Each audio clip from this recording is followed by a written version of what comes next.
मागील लेक्चरमध्ये आपण लॅपलास ट्रान्सफॉर्म पाहिलेला आहे. या लेक्चरमध्ये आपण इनव्हर्स लॅपलास ट्रान्सफॉर्म बघायचं आहे.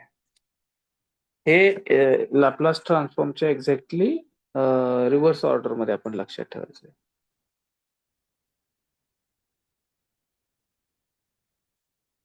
बघा, जर एफ ऑफ एस हे लॅपलास ट्रान्सफॉर्म कशाचं आहे? Capital F of T small F of S. Okay, हा फॉर्म्युला आहे. तर हे एफ ऑफ टी जे आहे, ज्याचा आपण लॅपलास ट्रान्सफॉर्म काढणार आहे, त्याला म्हणायचं inverse Laplace transform of F of S. Okay, आणि हे त्याचे नोटेशन आहे, L inverse of F of S is equal to F of.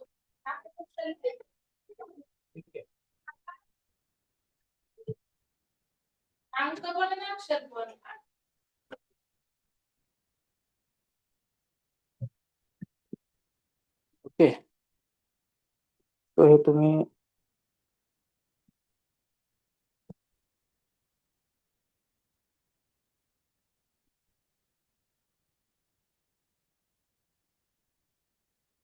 इथे तुम्ही फॉर्म्युले बघू शकता. जे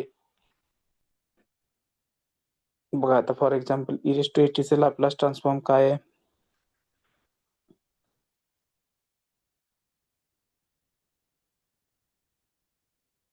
one upon S minus A. आता ह्याचं इनव्हर्स इरेज टू एटी म्हणजे उलट आहे सगळं. लक्षात आलंय?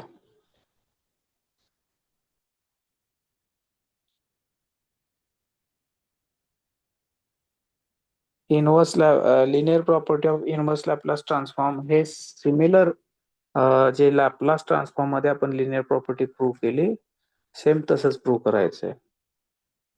ठीक आहे, आता बघा, समजा इथे दिले बघा स्टेटमेंट मध्ये F one of S F two of S हे लॅपलास ट्रान्सफॉर्म कोणाचे? एफ वन ऑफ टी आणि F two of T. F capital आहे. Then we have to prove this. Okay, L inverse of C1 F1 of S plus C2 F2 of S is equal to C1 L inverse of F1 of S plus C2 L inverse of F2 of S. हे आपल्याला prove करायचं आहे. ठीक आहे, आता जी मूळ Laplace transform मधली जी property linear ही आपल्याला माहिती आहे. हा तोच फॉर्म्युला आहे. ठीक आहे, आता हा जो F1 आणि F2 जो आहे हा कॅपिटल आहे. हे दोन्हीकडे एल इनवर्स आपण घेतलं दोन्ही बाजूला. L into L inverse identity आलं. राहिलं काय? C1 F1 of T. हा एफ जो आहे तो कॅपिटल आहे, हा F1, आणि C2 F2 कॅपिटल आहे, is equal to this. Okay, आता कॅपिटल F1 ऑफ टी म्हणजेच काय? Inverse Laplace transform of small F1 of S. Okay, म्हणजे त्याच्या जागी आलं काय? L inverse of F1 of S. F1 small हा कॅपिटल F2 आहे. ठीक आहे, हे लक्षात घ्या. हे कशाचं इनवर्स लॅपलास ट्रान्सफॉर्म आहे? F2 of S. So L inverse of F2 of S. So आपली प्रॉपर्टी पूर्ण झाली, प्रूफ झाली.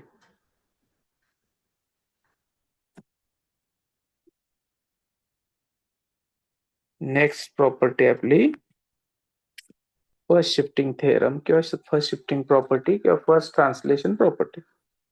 ओके, जर आपल्याला दिलेलं आहे स्टेटमेंट मध्ये बघा, if L inverse of F of S is equal to F of T, हा एफ कॅपिटल आहे, then L inverse of F of S minus A is equal to A raise to A T, F of T is equal to A raise to A T, F inverse of F of S.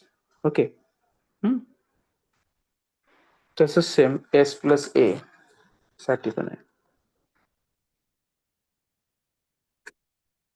बघा, आपल्याला हे माहिती आहे, we know that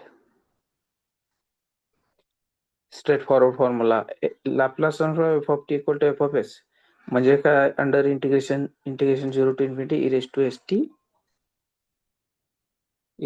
T F of T D T. आता हा S जो आहे F मधला इथं रिप्लेस केला आपण एस मायनस ए, तसंच ई रेज टू एस च्या जागी एस मायनस ए येईल, म्हणजेच integration 0 to infinity E raise to minus S T E raise to A T F of T. ठीक आहे. आता हा एकत्रित जर एकत्रित फंक्शन आपण पकडलं आहे E raise to A T into F of T, तर हा पूर्ण फॉर्म्युला लाप्लास ट्रान्सफॉर्मचा आला, बरोबर आहे. So F of S minus A is equal to L inverse of E raise to L of Laplace transform E raise to A T F of T by definition. Okay. आता ह्याचाच दोन्ही बाजूला आपण जर एल इनवर्स घेतला तर L inverse of F of S minus A is equal to L inverse into L of E raise to A T, बरोबर आहे. L into L inverse I होईल, म्हणजे काय शिल्लक राहील, L inverse of F of S minus A E raise to A T F of T. हा F capital आहे. हा capital F F of T म्हणजेच काय, inverse Laplace transform of F of S. Okay, so we get this. हे झालं first shifting property.